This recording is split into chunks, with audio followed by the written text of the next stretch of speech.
ब्रह्मदेव, आपको तो मालूम है मेरे अंदर सात्विक शक्ति का संचार किया है भगवती पराम्बा महामाया ने। आपके अंदर राजसी शक्ति का प्रवेश है। राजसी शक्ति से सृष्टि होती है, सात्विक सृष्टि से पालन होता है और तामसी शक्ति से संहार हुआ करता है। रुद्रदेव के अंदर भगवती पराम्बा ने तामसी शक्ति को प्रवेश करा दिया है, वे संहार करते हैं। हमें आपको सबको शक्ति वहां से मिलती है। जैसे पंखा आपको हवा दे रहा है, लेकिन वो शक्ति पावर से लेकर के हवा दे सकता है। यदि पंखे में विद्युत शक्ति ना हो तो आपको हवा नहीं मिलेगी। यदि माइक में विद्युत शक्ति ना हो तो आपको शब्द सुनाई नहीं पड़ सकता है।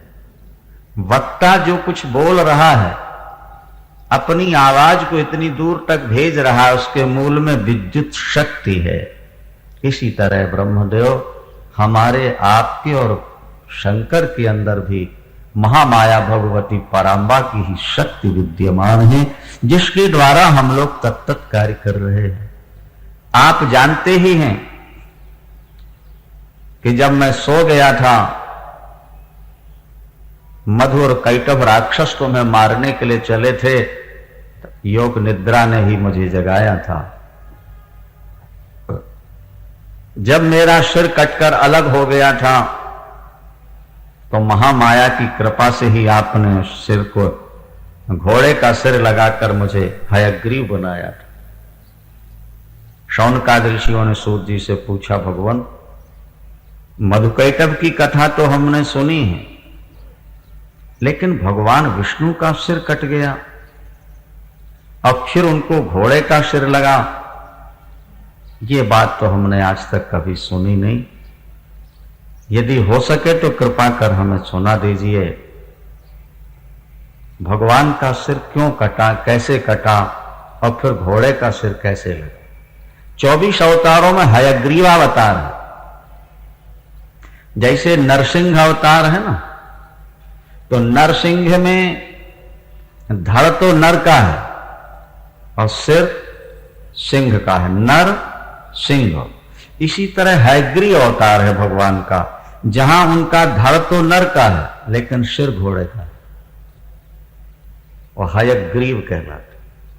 तो यह हयग्रीवावतार कब हुआ, किस कारण हुआ, हमें कृपा कर आप बताइए। तो सूत जी सुनाने लगे। सूत जी ने कहा, पुराने समय की बात है, एक हयग्रीव नाम का दानव हुआ है। भगवान हयग्रीव क्यों बने, तो बता रहे हैं कि इससे पहले एक दानव हुआ है हयग्रीव, उसका भी धड़ नर का है और सिर घोड़े का है।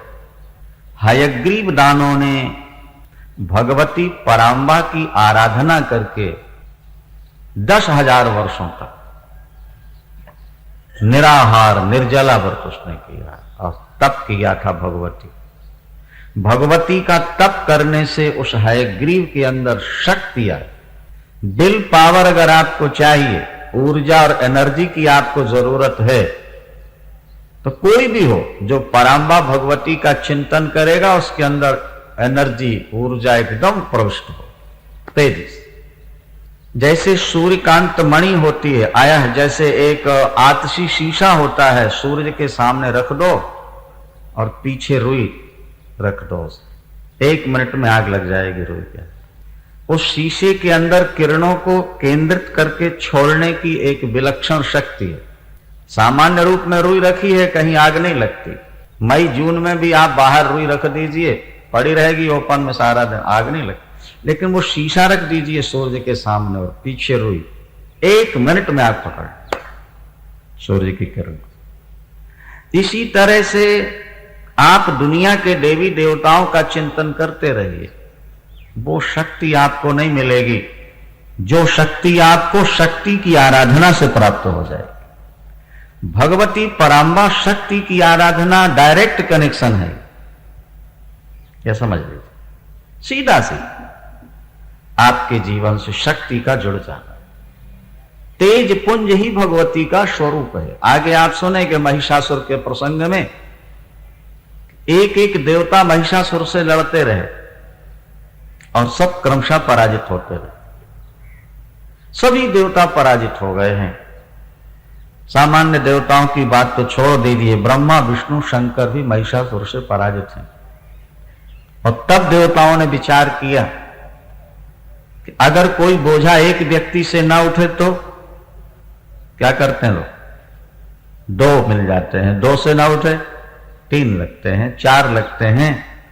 अनेक लोग जब मिलते हैं उनकी शक्तियां संचित होती हैं तो फिर बोझा उठ जाता है। देवताओं ने कहा एक एक की शक्ति से महिषासुर नहीं मर रहा, इसलिए सभी देवता मिलो और अपनी अपनी शक्ति निकालो और उस शक्ति के द्वारा एक शक्ति का निर्माण हो, तेज पुंज का, और वो तेज पुंज शक्ति उस महिषासुर को मार सकती है। बोलो सांचे दरबार की। और उस प्रसंग में हम आपको बताएंगे कि भगवती की आराधना कर लेना सभी देवताओं की आराधना है। भगवती के 4 हाथ हैं, 8 हाथ हैं, 10 हैं और 18 हाथ हैं। जहां 18 हाथ है वहां समझ लो 9 दुर्गा एकत्र हो जाती हैं क्या? और जहां 10 हाथ हैं वहां 4 ब्रह्मा के, 4 विष्णु के और 2 शंकर के, 10 हो जाते हैं। क्या समझा? 10 भुजा माने भगवती की आराधना कर लेना, यानी समग्र देवताओं की आराधना कर लेना है। जैसे जल को पानी सींच दो, सारे वृक्ष को पानी अपने आप पहुंच जाता है। एक महामाया भगवती की शरण में आ जाओ, उनकी आराधना करो, वंदन करो, पूजन करो, समग्र देवताओं की पूजा हो जाती है। हयग्रीव ने भगवती की आराधना की है। 10,000 वर्षों तक भगवती उनके सामने प्रकट हुई हैं। और जब भगवती प्रकट हुई तो हयग्रीव दानों से कहा वत्स वर मांगो, तुमने कठिन तपस्या की है, जो चाहोगे मिलेगा। मां के दरबार में आने वाले की झोली खाली नहीं रहा करती। वो बहुत भाग्यहीन है जो मां की दरबार से खाली झोली वापस लौटता है। या तो उसमें श्रद्धा नहीं है, विश्वास नहीं है, या उसकी साधना नहीं तो मां किसी भी बच्चे के साथ कपट नहीं करती। हर बच्चे की झोली में कुछ ना कुछ तो डाल ही दिया करती है। हयग्रीव ने कहा मां हमें वरदान दो, हमारी मृत्यु किसी के द्वारा न हो, हमको अमर बना दो, अजर अमर बना दो। मां भगवती ने कहा कि नहीं बेटे, दिन के साथ रात इसे हटाया नहीं जा सकता, इसी तरह जन्म के साथ मृत्यु को नहीं हटाया। ये जोड़ा है स्त्री और पुरुष का, दुख और सुख का, हानि और लाभ का, इसी तरह जीवन और मरण। जिसका जन्म हुआ है उसकी मृत्यु निश्चित है। इसका नाम ही मृत्यु लोक है। अमर होने वाली बात तो दिमाग से निकाल दो और कोई वरदान मांगो। तो फिर हयग्रीव ने कहा कि मां अगर ये नहीं दे सकती हो तो फिर ये वरदान दो कि हयग्रीव ही मुझको मारे। क्या? मेरी ही शक्ल वाला कोई मुझे मारे, अन्यथा मैं किसी के द्वारा मर। तथास्तु, जाओ यही होगा। भगवती की का वर पा करके हयग्रीव दानव निश्चिंत हुआ, क्योंकि उसकी शक्ल वाला उस समय वो ही था। भाई या तो लोग घोड़े की होंगे जानवर, या फिर मनुष्य की शक्ल के होते हैं। हयग्रीव घोड़ा और नर दोनों का मेल तो कहीं है ही नहीं संसार। उसने इस वरदान के आधार पर तीनों लोकों पर विजय प्राप्त की। और अंत में जब देवता दुखी होकर भगवान नारायण की शरण में गए तो भगवान नारायण युद्ध करने आते हैं। देवता पुष्प बरसाते हैं और बाजे बजाकर जय जयकार करते हैं। लक्ष्मी नारायण भगवान की। कहते हैं भगवान श्रीमन नारायण हयग्रीव दानों से 10,000 वर्षों तक लड़ते रहे, लेकिन विजय नहीं पा सके। क्यों? इसलिए कि इनकी शक्ल तो देवता की है और मृत्यु उसकी हयग्रीव से लेके हुई। 10,000 वर्षों तक युद्ध करके नारायण जी थक गए और थोड़े समय विश्राम करने के लिए अपने क्षीर सागर में आ गए। धनुष नारायण जी के हाथ में था उसी धनुष का सहारा लेकर के थोड़ा सा सिर ऐसा किया, योग माया ने आके नारायण जी को सुला दिया। ये निद्रा क्या है? ये भगवती दुर्गा है, समझ लो। कल हमने बताया था कि बच्चा खेलते खेलते जब बहुत थक जाता है ना, और मां को ऐसा लगे कि बेटा बहुत थका है, तो वो अपनी गोदी में उसको लिटा के थपकियां देती और कहती है सो जा सो जा।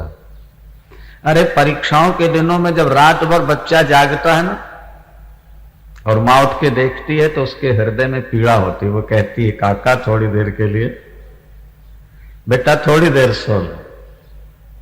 सोने से व्यक्ति को रेस्ट मिलती है।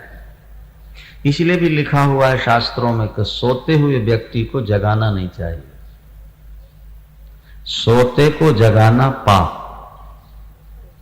हां, किनको जगाने में पाप नहीं लगता? परीक्षा के दिनों में विद्यार्थी को जगा दो तो पाप नहीं लगेगा। नहीं आई बात समझ में? पढ़ाई के लिए किसी को जगा दो, पाप नहीं लगेगा। गौ ब्राह्मण की रक्षा करने के लिए किसी को जगाओ तो पाप नहीं लगता। किसी को पेशी पर जाना हो, ड्यूटी पर जाना हो, ट्रेन का समय हो गया है, ऐसे समय जगा दो तो पाप नहीं लगेगा। पर अपने सुख के लिए अनावश्यक किसी को जगाओगे तो पाप। ये लिखो शास्त्र। क्योंकि निद्रा का मतलब है शांति। विदाउट टेंशन जीवन आपका निद्रा में होता है। जागने के बाद तो व्यक्ति एकदम तनाव में आ जाता है। और ये भगवती महामाया दुर्गा है। साफ लिखा है, या देवी सर्वभूतेषु निद्रा रूपेण संस्थिता नमस्तस्यै नमस्तस्यै नमस्तस्यै। महाराज आपके घर में अरबों रुपया हो, स्वर्ग की अप्सरा घर में हो, 56 प्रकार के व्यंजन सामने हो, शरीर बढ़िया हो, लेकिन नींद ना आए तो देखो क्या दुर्दशा होती है। हम कहा करते हैं कि आपको प्रधानमंत्री की कुर्सी दे दी जाए और आपको सोने ना दिया जाए, स्वीकार करोगे कि नहीं करोगे? ये लोग सबसे रिला रहे कि नहीं करेंगे। महाराज प्रधानमंत्री की कुर्सी से भी ज्यादा कीमती नींद। जैसे पुत्र वत्सला मां बेटे को थोड़ी देर के लिए, तो भगवान विष्णु को भी भगवती दुर्गा सुलाती हैं, निद्रा करो। जैसा समझ, उसको कहते हैं योग निद्रा। श्रीमन नारायण को नींद आ गई, योग निद्रा, सो गए। यहां देवताओं को यज्ञ करना है, हयग्रीव दानों का अत्याचार बढ़ता चला जा रहा है, उसकी शांति के लिए यज्ञ यागादि पूजन पाठ करना है, उसमें श्रीमन नारायण की आवश्यकता है। देवता जाकर के स्तुति करते हैं, लेकिन देखा कि नारायण जी तो, ये नारायण जी के बस में नहीं है कि वो सो रहे हो तो उठ के बैठ जाए। और तो भगवती योग माया, योग निद्रा जब उनसे हटेगी तभी वो उठेंगे, उससे पहले तो उठ ही नहीं सकते। अब क्या किया जाए? ब्रह्मा जी ने एक कीड़ा पैदा किया, कीड़ा, उसका नाम है बमरी। बमरी कीड़े को पैदा किया ब्रह्मा जी ने और उससे कहा कि तुम ऐसा करो, इस धनुष की डोर को तुम काट दो, जिसके सहारे लेटे हैं ना नारायण जी, तो जब वो कटेगी तो झटका लगेगा, शायद आंख खुल जाए। बमरी ने कहा कि सोते को जगाना तो बहुत बड़ा पाप है, और फिर मैं नारायण को जगाऊं और वो क्रोधित हो जाए तो मेरा फिर क्या होगा? नहीं नहीं, वो क्रोधित नहीं होंगे, तुम जाओ जगा दो, देवताओं का बहुत बड़ा कार्य होना है। तो बमरी ने कहा हमको भी तो कुछ मिलना चाहिए। जो पुरुषार्थ करते हैं बिना प्रलोभन के कोई पुरुषार्थ नहीं करता। क्या समझे आप? दुनिया में जो भी गलत या सही कार्य होते हैं उसके मूल में कोई स्वार्थ होता है, कोई प्रलोभन होता है। तुम ये करो, तुमको ये मिलेगा, और अगर तुमने हमारी बात नहीं मानी तो तुमको खत्म कर दिया जाए। व्यक्ति दो तरह से कार्य करता है, या तो भय से या लोभ से। याद रखो, दुनिया में जितना कुछ भी हो रहा है कार्य, अच्छा या बुरा, उसके मूल में दो ही सूत्र हैं, या भय या प्रलोभन। आनंद कंद भगवान कृष्णचंद्र ने पूतना का क्या बिगाड़ा था? बोलो।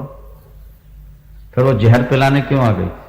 क्योंकि कंस ने कहा था उत्तर प्रदेश में कोई मंत्री बना देंगे तुमको। बोलो सांचे। जो प्रलोभन था मारने आ।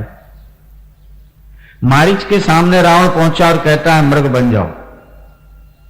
उसने विरोध किया कि नहीं, तात नर नहीं, तात राम नहीं, नर भूपाला, भुवनेश्वर कालहु कर काला। वो मनुष्य नहीं, वो तो कालों के भी काल। उनसे बैर करने में आपका भला नहीं, आपका कुल नष्ट हो जाए। तत्काल तलवार निकाल। किसने? जैसे ही मारीच ने कहा कि उनसे बैर करने में भला नहीं है, उन्होंने बिना फरका बाण मारा, 1300 किलोमीटर दूर आके मैं गिरा। अब जहां था उन्हीं को देख रहा हूं। तो रावण ने अपनी चंद्रहास तलवार म्यान से निकाली और बोले मामा जी जरा दोबारा बोलो क्या कह रहे हो। तो मारीच समझ गया कि बस अब तो मामला गड़बड़ है। अब मैंने ना किया और ये तलवार गर्दन पर आई। अब देखो समस्या है ना कि ना करता हूं तो रावण के द्वारा मारा जाऊंगा और हां करता हूं तो राम। दोनों ओर मेरी मृत्यु है। तो जब मरना ही है तो पापी के हाथ से क्यों मरा जाए। अच्छा है राम का दर्शन करते करते मरूंगा तो मेरा कल्याण तो हो जाएगा, उद्धार हो जाएगा। अच्छा जब मृग बन के चलने लगा तो साथ में प्रलोभन भी दे दिए मंत्री।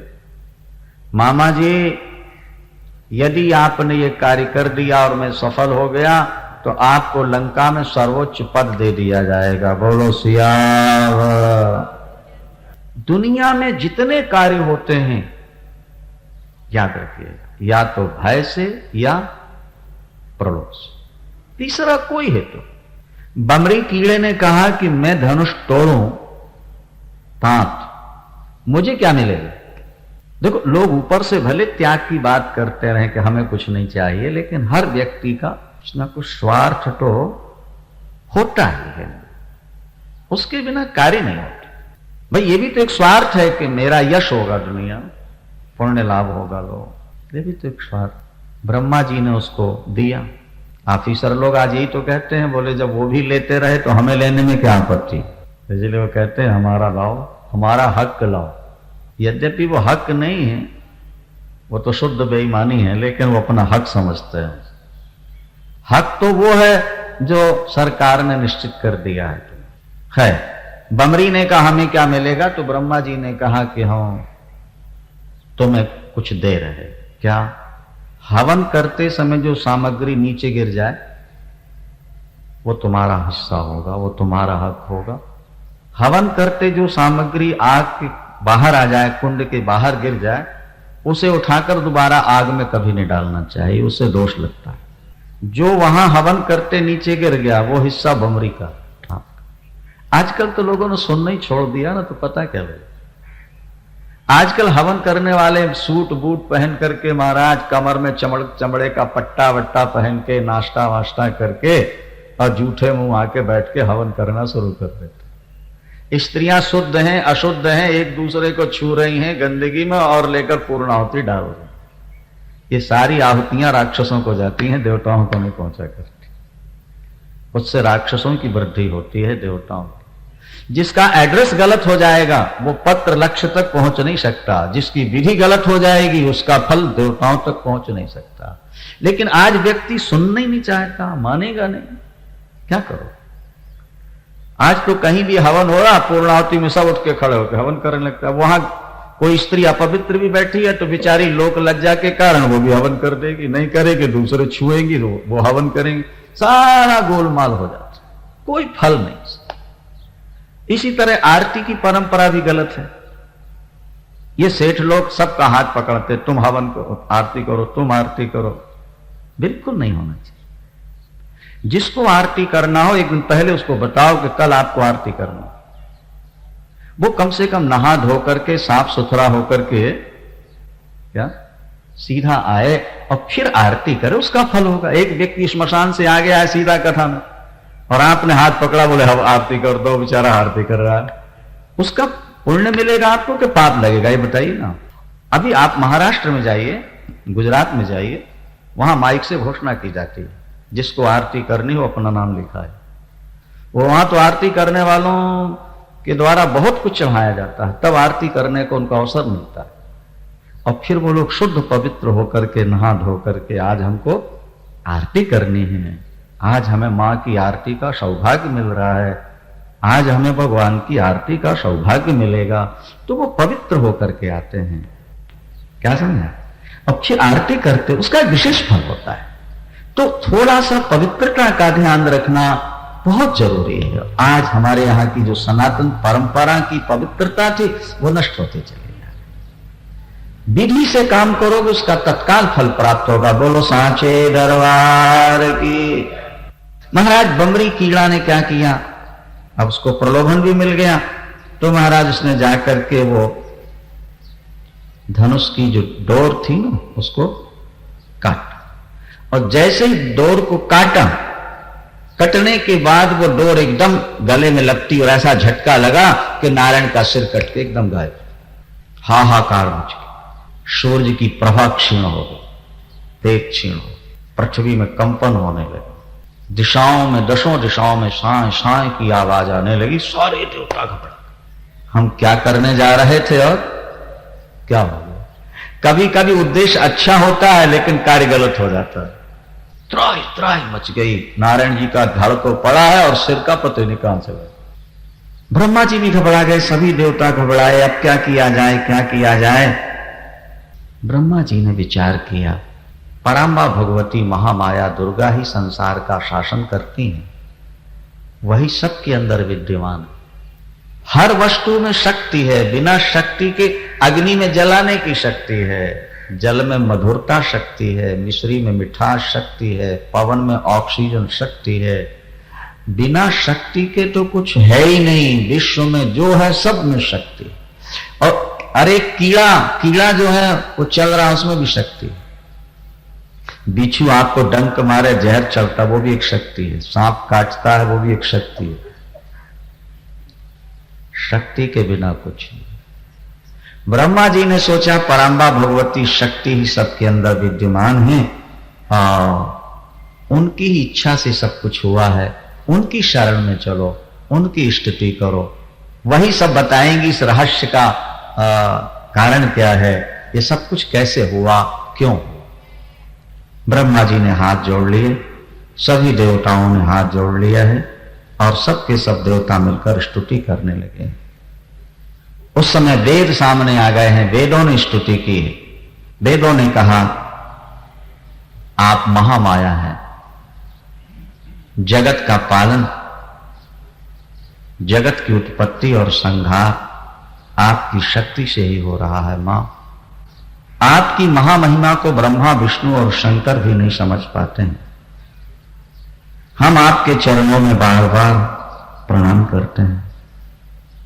प्राणियों के प्राणों को शक्ति भी आप देती हैं। ये पृथ्वी के ऊपर, ये जल के ऊपर पृथ्वी टिकी है। आप मिट्टी का ढेला पानी में डालो, नीचे चला जाएगा या गल जाएगा, लेकिन इतनी सारी मिट्टी जल के ऊपर है, ना तो गल रही है और ना डूब रही है। कभी सोचा? पृथ्वी जो है ना, ये जल के ऊपर, तो ना तो ये घुलती है और ना ही डूबती। लोग आश्चर्य करते हैं कि भगवान राम ने नल नील के द्वारा पुल बनाया, पत्थर डूबे क्यों नहीं। हमने कहा पृथ्वी नहीं डूब रही, जिनकी शक्ति से, उनकी शक्ति से अगर पत्थर तैर गए तो आश्चर्य काय तो करते हो बाबा। वो तो आधार शक्ति है जिसने उठा रखा, ऊपर उठा रखा। तो पृथ्वी स्वरूपा भी आप हैं, इसलिए हम आपके चरणों में बार बार नमस्कार करते हैं। अच्छा, एक बात और देखो, संसार में सब जगह उन्हीं का अधिकार है। धी माने बुद्धि, ये भी स्त्रीलिंग है, भगवती शक्ति। श्री माने लक्ष्मी, कांति, शोभा, आभा, प्रभा, धी, धैर्य, ये जितने भी नाम, लज्जा, कांति, सब भगवती के नाम। हर जगह आप ही विद्यमान हो। या देवी सर्वभूतेषु श्रद्धा रूपेण संस्थिता, या देवी सर्वभूतेषु मेधा रूपेण संस्थिता, धृति रूपेण संस्थिता, चेतना रूपेण संस्थिता। नमस्तस्यै नमस्तस्यै नमस्तस्यै नमो। जया विजया धात्री लज्जा कीर्ति दया, ये सब भगवती के ही स्वरूप हैं। जब भगवती कृपा करेंगी तो आपके अंदर दया जागेगी, दया। भगवती कृपा करेंगी तो आपकी कीर्ति चारों तरफ फैल जाएगी। भगवती की कृपा होगी तो हर जगह आपको विजय मिलती जाएगी। वो एक पावर है, पराम्बा भगवती एक पावर है। उन पावर को आप संचित कीजिए और फिर अनेक कार्य आप उनके द्वारा ले लीजिए। बैटरी में पावर है, उसी से हार्न चला लीजिए, उसी से कार स्टार्ट कर लीजिए और उसी से लाइट भी ले लीजिए। ये देखिए, पावर के द्वारा ही सब कुछ होता है और वो पावर परमात्मा की आदि शक्ति। जब ब्रह्मादिक देवताओं ने मिलकर के स्तुति की तो भगवती पराम्बा प्रकट होती हैं। देवता पुष्प चढ़ाते हैं, जय जयकार करते हैं, चरणों में नतमस्तक होकर प्रणाम करते। भगवती महामाया ने कहा, देवताओं तुमने मिलकर हमारी स्तुति की है, वेदों ने हमारी स्तुति की है। जो व्यक्ति इस स्तोत्र के द्वारा मेरी स्तुति करेगा उसको हर जगह हर समय विजय प्राप्त होती रहेगी। मैं सदा उनके अंग संग रहूंगी। अब आप कारण सुनो। हयग्रीव नाम का दानव हुआ। हयग्रीव दानव ने वरदान मांगा कि जब तक हयग्रीव ही मुझे मार सके, और दूसरा कोई हयग्रीव विश्व में है नहीं, इतनी किसी में शक्ति नहीं, और संसार का पालन करना ये पद हमने नारायण को दे रखा है। प्रधानमंत्री तत्त विभाग बांट देते ना दूसरे मंत्रियों को, कैबिनेट स्तर के राज्य स्तर के मंत्रियों को बांट दिए विभाग। तो महामाया कहती है कि सृष्टि का कार्य विभाग हमने ब्रह्मा को दिया और पालन विभाग विष्णु को और संहार शंकर। तो विष्णु के द्वारा ही पालन होता है। दुष्टों का संहार हो जाना विश्व का पालन है। ये जो धड़ अलग हुआ है वो क्षीर सागर में। इस समय नारायण को हयग्रीव बनना है। ब्रह्मदेव आप तो सबसे बड़े शिल्पी हैं, कारीगर हैं, आपने दुनिया की रचना की है। आप नारायण के शरीर से घोड़े का शरीर सिर जोड़ दीजिए। यह हयग्रीव बन के प्रकट होंगे और हयग्रीव से युद्ध करके उनको समाप्त कर देंगे। मेरे द्वारा जो भी कार्य होता है उसमें विश्व का मंगल छुपा हुआ होता है। एक बात आप ध्यान रखें, आप भगवान के चिंतन में, पराम्बा भगवती के चिंतन में डूब जाएं, अपने आप को शून्य बना दें उनके चिंतन में, और फिर ऐसा सोचें कि हमारे जीवन में जो घटना घट रही है उसमें हमारा मंगल है, उसी में हमारा कल्याण।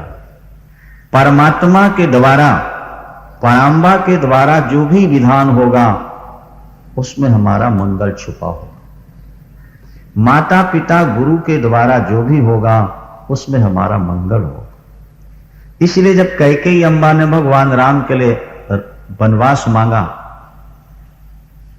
तो भगवान राम जननी कहते हैं कैकेयी अम्बा को। मां तो किसी को भी कहा जा सकता है, लेकिन जननी उसको कहते हैं जिसके उदर से जन्म लिया जाए, उसे जननी कहते। प्रभु राम ने तो कौशल्याम्बा से जन्म लिया है, लेकिन वो कैकेयी को जननी कहते हैं।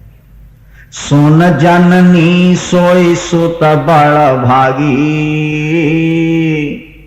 सोन जननी सोई सुत बड़ भागी, कि जो पितु मातु बचन अनुरागी। वो पुत्र बड़भागी है जो माता पिता के वचनों पर श्रद्धा रखता है, विश्वास करता है। माता पिता गुरु कभी अपने पुत्र और शिष्य का अहित नहीं सोचते हैं, उनके अंदर हमेशा मंगल की कामना छुपी रहती है।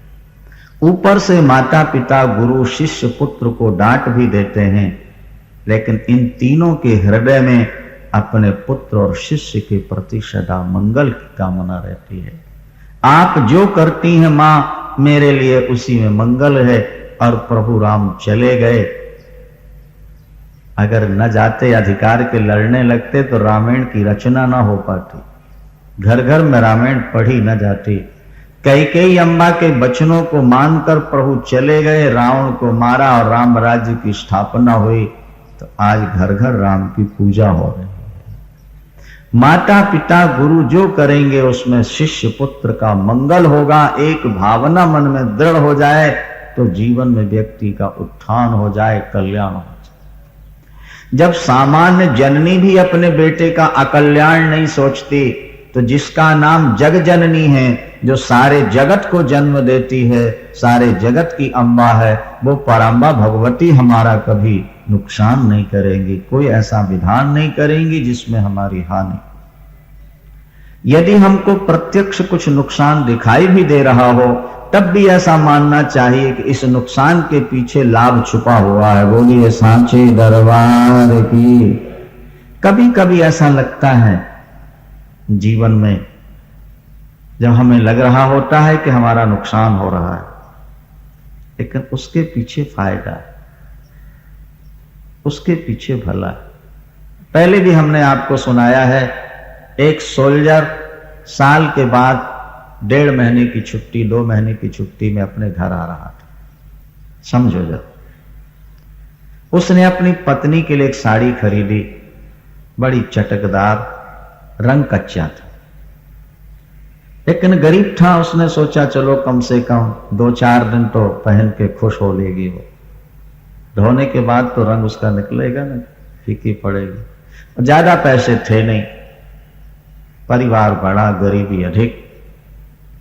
10 महीने के बाद आ रहा है, मन में कितनी खुशी। बेटों के लिए भी कुछ ले लूं, तो सेठ लोग तो पिस्ते की बर्फी ले जाएं, बादाम की बर्फी ले जाएं, काजू की।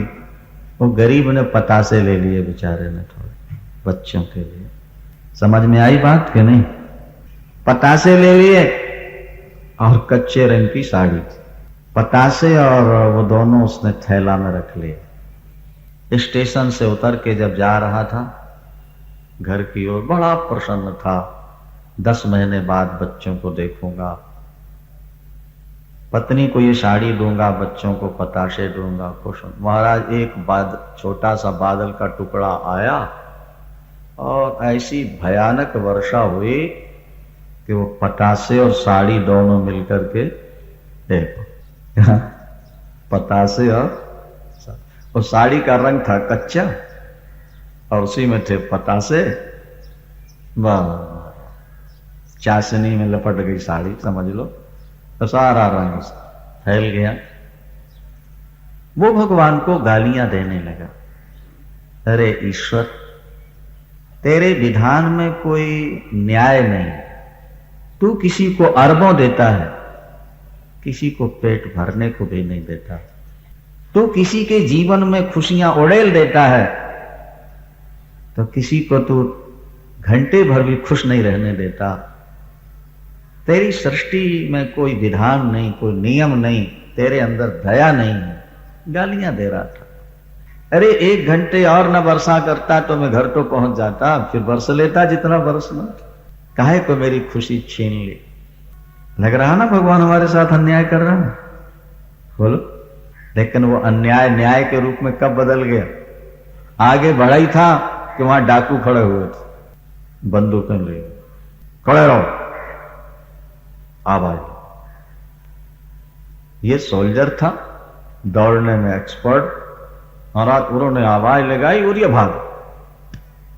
और वो पीछे दौड़े, उन्होंने बंदूक दगाई, लेकिन वर्षा के कारण उनकी बारूद गीली हो चुकी थी, उनकी भी बारूद, तो वो बंदूक चली नहीं। बारूद गीली हो जाए तो बंदूक नहीं चलेगी। फिर पहले के जमाने में बारूद भर के तब गोली चलाते थे ना भाई, अब आजकल तो कारतूस चल गए। तो महाराज अब वो जो बटन दबाते रहे पुट्टू पुट्टू, वहां पर वो चली नहीं गोली, और वो ने भाग किया। जब कुछ दूर पहुंचा डाकुओं से बच के, तो कहता, वारे भगवान तेरी बड़ी दया है, तूने बड़ी कृपा की। अगर वर्षा ना होती तब तो सदा के लिए मेरी खुशी खत्म हो जाती। पहले ऐसा लगा कि ईश्वर ने हमारे साथ अन्याय किया, लेकिन बाद में कहता परमात्मा तूने बहुत अच्छा किया। अरे साड़ी तो फिर आ जाएगी, पतासे फिर आ जाएंगे, और वर्षा ना होती, बारूद गीली ना होती तो मैं तो जीवन से हाथ धो बैठ। अभिप्राय कहने का यह है कि हमारे जीवन में कभी कभी हमको ऐसा लगता है कि हमारे साथ अन्याय हो रहा है, परमात्मा हमारी पुकार सुन नहीं रहा, महामाया भगवती की हम आराधना कर रहे हैं लेकिन वो ध्यान नहीं दे रही। नहीं नहीं, ऐसा नहीं है। उन्हें आपके प्रत्येक क्षण का, आपकी प्रत्येक परिस्थिति का ज्ञान है। आप अपना जीवन एक बार उनको दे दो और ऐसा निश्चय कर लो कि जो हमारे जीवन में हो रहा है वो हमारे मंगल के लिए है। उनके राज्य में, उनके विधान में कहीं कोई अन्याय और पक्षपात नहीं है। हमारे जीवन में जो हुआ है उसमें भला, और जो हो रहा है वो भी अच्छा, और आगे जो होगा वो भी ठीक ही होगा, क्योंकि उसने दुनिया चलानी है। अरबों खरबों वर्षों से वो संसार चला रहा है और बड़े ढंग से चला रहा है, तो फिर वो हमारे जीवन में गलत कार्य कैसे कर सकता?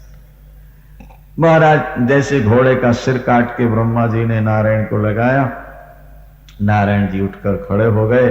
आज हयग्रीव के रूप में ठाकुर प्रकट हुए। बोलिए हयग्रीव भगवान की। हयग्रीव भगवान प्रकट होते हैं और महाराज उसके बाद तत्काल युद्ध हुआ, और युद्ध में हयग्रीव दानव मारा गया। देवता पुष्प वर्षाए, बाजे बजाए और जय जयकार की। कहने का अभिप्राय यही हुआ कि भगवती पराम्बा के द्वारा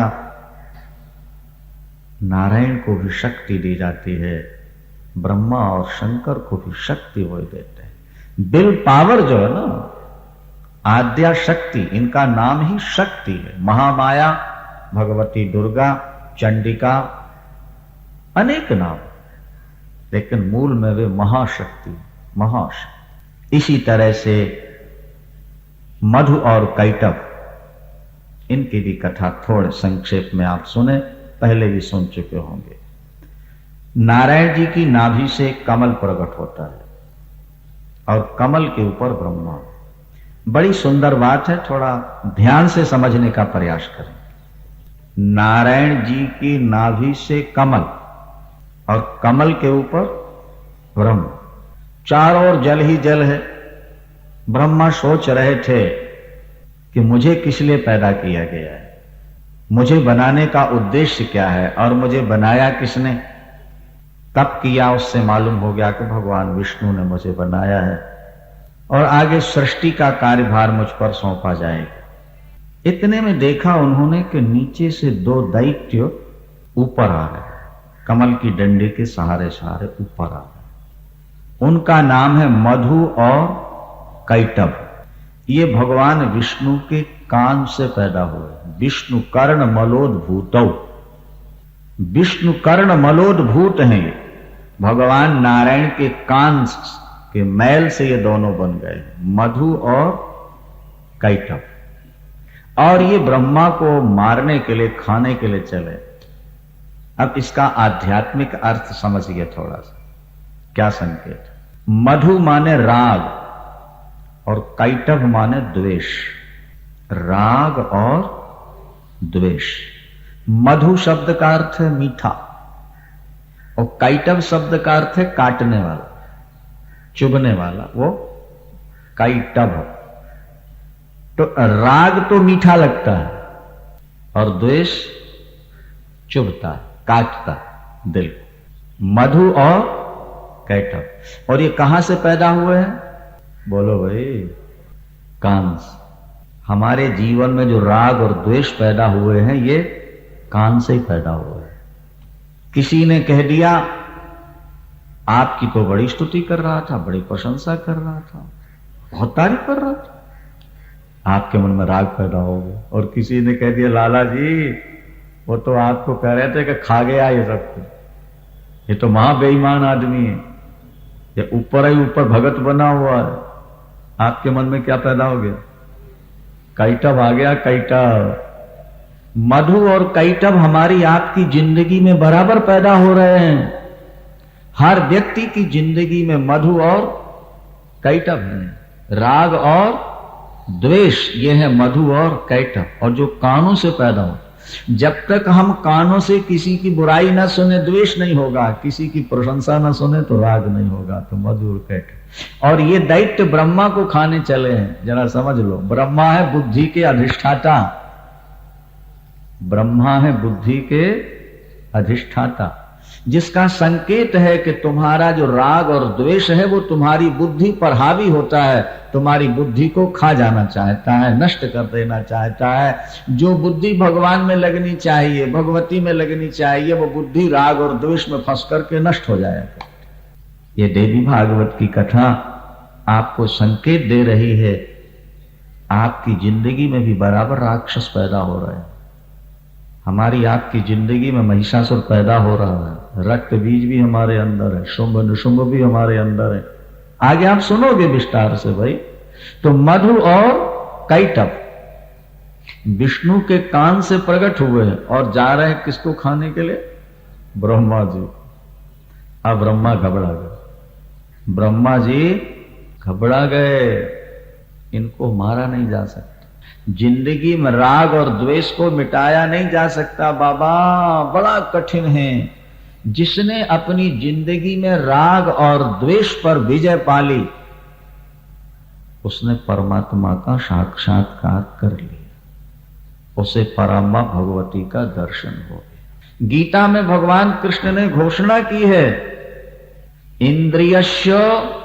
इंद्रियस्यार्थे राग द्वेषौ व्यवस्थितौ तयोर न वशमागच्छेत् तौ ह्यस्य परिपन्थिनो। ए संसार के जीवो भक्तों, तुम्हारी इंद्रियों में, इंद्रियों के विषयों में राग और द्वेष रूपी दो चोर हैं, लुटेरे हैं। ये परिपंथी हैं, परिपंथी माने राहगीरों को लूटने वाले लुटेरे हैं। आपके अंदर जो शत्रु है वो ज्यादा खतरनाक है। कल भी हमने आपसे कहा था, बाहर के शत्रुओं से आप जितना डरते हो, अगर कहीं आपको अंदर के शत्रुओं से उतना डर हो जाए तो आपका जीवन महान बन जाए। हम अंदर के शत्रुओं को तो बढ़ा रहे हैं और बाहर के शत्रुओं को मिटाना चाहते हैं। बाहर के शत्रु कभी नहीं मिटेंगे जब तक हमारे अंदर के शत्रु समाप्त नहीं हो जाए। वृक्षों की डालियां काटते रहिए, पत्ते छांटते रहिए, उससे वृक्ष निर्मूल नहीं होगा, वृक्ष समाप्त नहीं होगा। वृक्ष को सुखाना है तो उसकी जड़ें काटिए, वृक्ष अपने आप सूख कर गिर जाएगा। आपके जीवन में जो राग और द्वेष हैं, इनको मिटाने का प्रयास करो। बहुत अच्छी बात है, आगे सुनिए जरा ध्यान से। ब्रह्मा जी घबराए, मैं तो इनको मार नहीं सकता, इन्हें मारने वाले तो श्रीमन नारायण विष्णु ही हैं, लेकिन वो इस समय योग निद्रा में सोए हुए। ब्रह्मा जी नारायण के पास पहुंचे, स्तुति की आवाज लगाई, प्रभु मुझे बचाओ, मेरे पीछे दो राक्षस लगे हैं जो मुझे मिटा देना चाहते हैं, मार देना चाहते हैं, समझ लो जरा। लेकिन भगवान नारायण की आंख नहीं खुली। जब भगवान नारायण की आंख नहीं खुली तो विचार किया ब्रह्मा जी ने कि मैं प्रार्थना कर रहा हूं, नारायण जी की आंख नहीं खुल रही, कारण क्या है? तब ध्यान आया ब्रह्मा जी को, अरे नारायण तो बेचारे पराधीन हैं, ये तो योग माया के अधीन है। जब तक योग निद्रा इनकी नहीं हटेगी तब तक इनकी आंख खुल कैसे सकती है? बोलो सच्चिदानंद। ब्रह्मा जी ने भगवती की स्तुति की है, क्योंकि जब तक भगवती की कृपा नहीं होगी, ये हटेंगी नहीं, तब तक नारायण जी उठ नहीं सकते, और जब तक वो उठेंगे नहीं तब तक राक्षस मर नहीं सकते। तब वो ब्रह्मा जी ने रात्रि सूक्त, जो दुर्गा सप्तशती में भी है, देवी भागवत में भी है, त्वम स्वाहा त्वम स्वधा त्वम ही वसटकारा स्वरात्मिका स्वधा त्वम अक्षरे नित्य अर्धमात्रा स्थिता, स्तुति की है। हे मां, तुम ही स्वाहा हो, तुम ही स्वधा हो, तुम ही वसटकार हो, तुम ही ओंकार की अर्घ मात्रा हो। आप ही स्वाहा बनकर देवताओं को हवि देती हो, स्वधा बनकर पितरों को तृप्त करती हो। अग्नि के अंदर ज्वाला बनकर के आप ही पदार्थों को जलाती हो। ब्रह्मा विष्णु शंकर सबको अपने अधीन रखती हो। हे जगन माते, हे पराम्बा भगवती, योग माया कृपा करो, किसी तरह नारायण जी को जगाओ। जब स्तुति की है ब्रह्मा जी ने भगवती योग निद्रा की, तो योग निद्रा भगवती प्रसन्न होती हैं और धीरे धीरे भगवान विष्णु के शरीर को छोड़ती जा रही हैं। जैसे बादल आ जाने पर चांद दिखाई नहीं देता और बादल हटे तो चांद स्पष्ट हो जाता है, इसी तरह योग निद्रा धीरे धीरे भगवान के नेत्रों से हटती हैं, हाथ पैरों से, और बाहर आकर के खड़ी हो जाती हैं। जैसे योग निद्रा बाहर खड़ी हुई, वैसे श्रीमन नारायण की आंख खुल गई। ब्रह्मा जी को स्तुति करते जब विष्णु जी ने देखा, मुस्कुराए। ब्रह्मा जी ने प्रणाम किया, देवता पुष्प बरसाए, बाजे बजाए और जय जयकार की। ब्रह्मदेव सुनाओ क्या बात है, स्तुति कैसे कर रहे हो? ब्रह्मा जी ने बताया, प्रभु ये मधु कैटभ दो दैत्य हैं, मुझे मारने आए हैं, मुझे बचा लीजिए इनसे।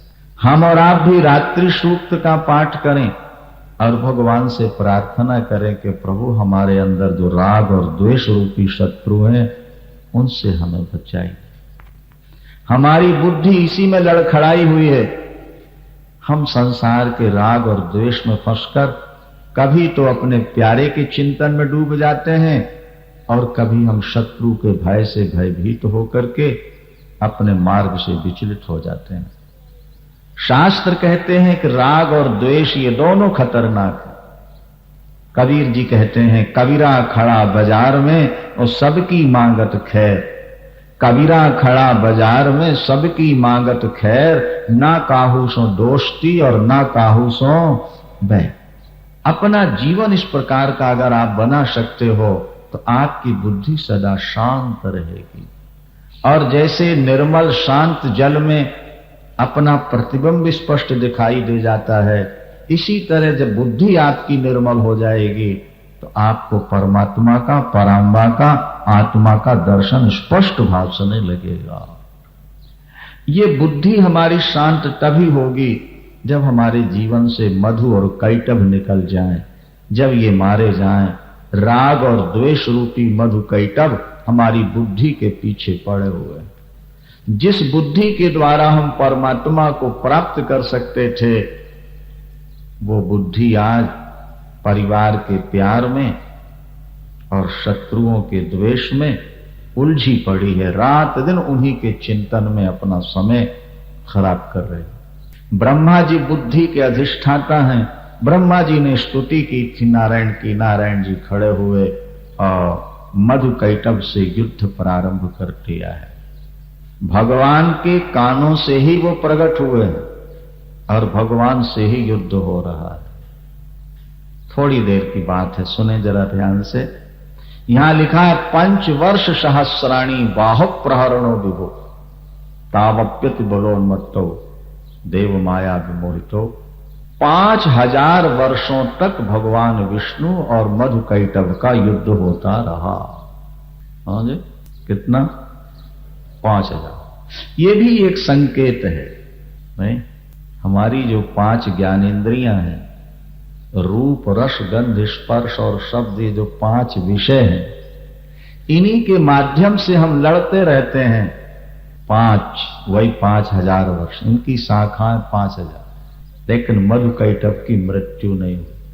हम जीवन भर कोशिश करेंगे कि हमारे कोई शत्रु न बने। कई लोग कहते हैं, जी हम तो किसी को शत्रु बनाना नहीं चाहते, लोग खामखा आकर के हमसे झगड़ने लगते हैं।